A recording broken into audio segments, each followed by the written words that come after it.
Дәл осылай етіп 15 қатар тоқимыз.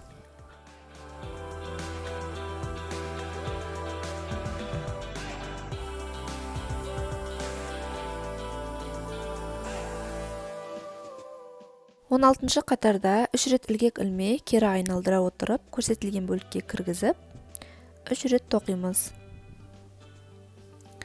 Яғни 16-шы қатарда екі жағынан бір-бірден қалдырып 5 мамық қатар тоқимыз.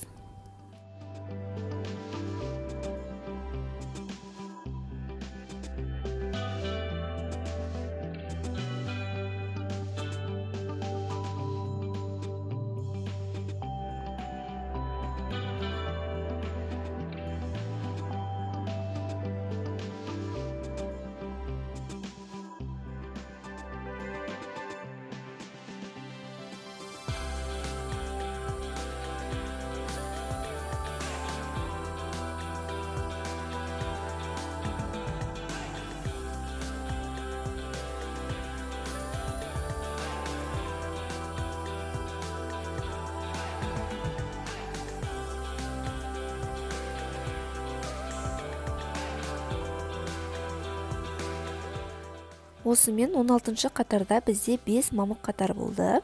Енді сөмкеміздің оң жақ бетін, яғни тігістері әдемі болып қалыптасқан, тегіс болып қалыптасқан бетін оң жағы етіп қаратып алыңыздар. Менде осы беті оң жағы болды.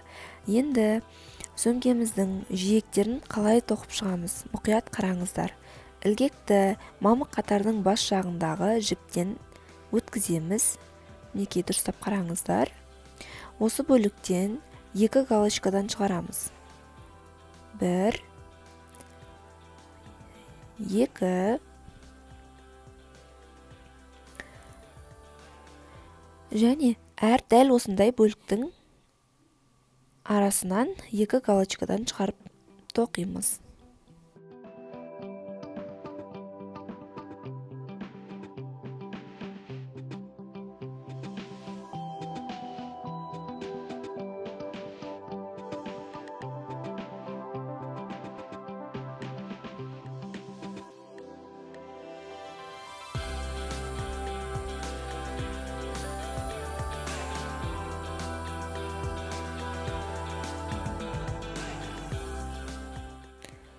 Әрбір бұрыштан 3 галочкадан шығару арқылы тоқитын боламыз. 1, 2, 3. Әрі қарай 1 галочкадан.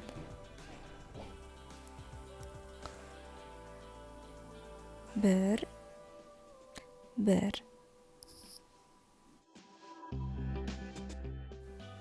Мінекей бізде бұрышымыз әдемі болып дөңгеленіп қалыптасып келе жатыр. Қарап отырсаңыздар, қатар тегіс емес, яғни осындай шұңқыр бөліктер бар. Ол жерде міндетті түрде ілгек сиятындай бір бөлік бар. Видеодан нақтылап қарап алыңыздар. Сол жерден ілгекті кіргізу арқылы 3 рет әдемі галочка шығарамыз. Галочкаларыңыз бір текті болуы қажет. Ол үшін бізге екінші ілгек қажет. Екінші ілгекті кіргізіп, үлкен 3 галочка шығарамыз. Және содан кейінгі шығыңқы қатардың үстінен 1 галочкадан шығарамыз. Яғни 3-те 1 етіп тоқимыз.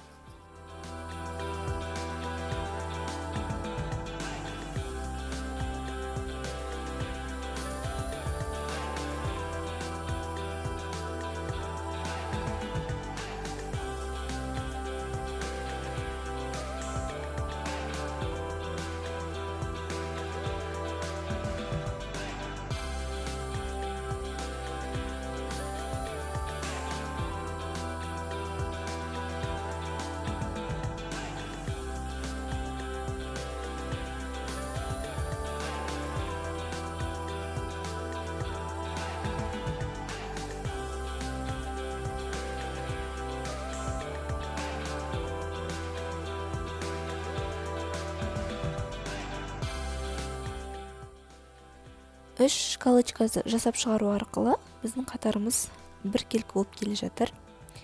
Енді мына бөліктен 1 галочка шығарамыз. Үстіңгі жіптен ілгекті кіргіземіз.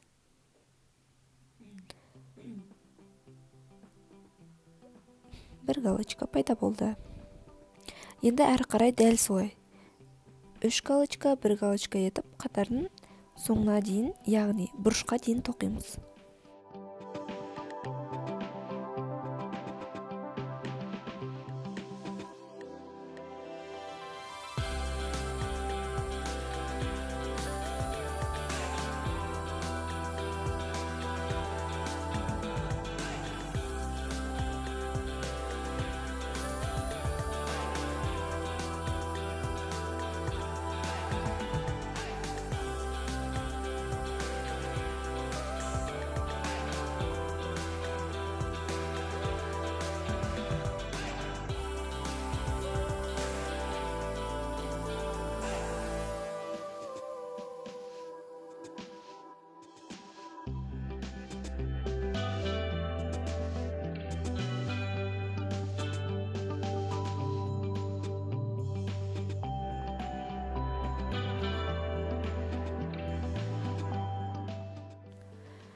Әдеттегідей әрбір бұрыштан 3 галочка шығарғанымыз секілді, бұл жолы да дәл солай 3 галочка шығару арқылы тоқимыз.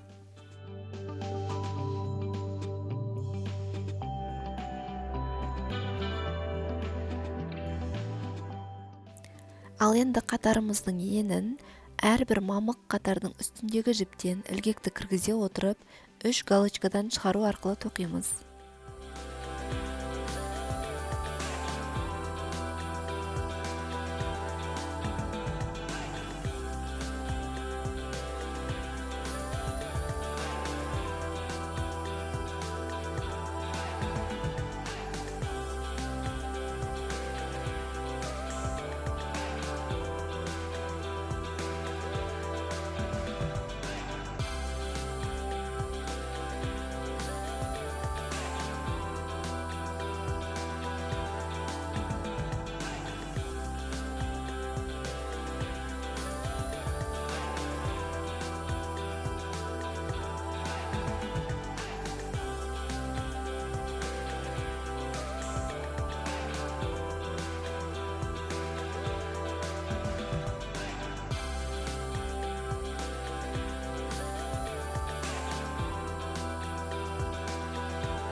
Сөмкеміздің соңғы 4-ші бұрышын тоқуға да келіп жеттік.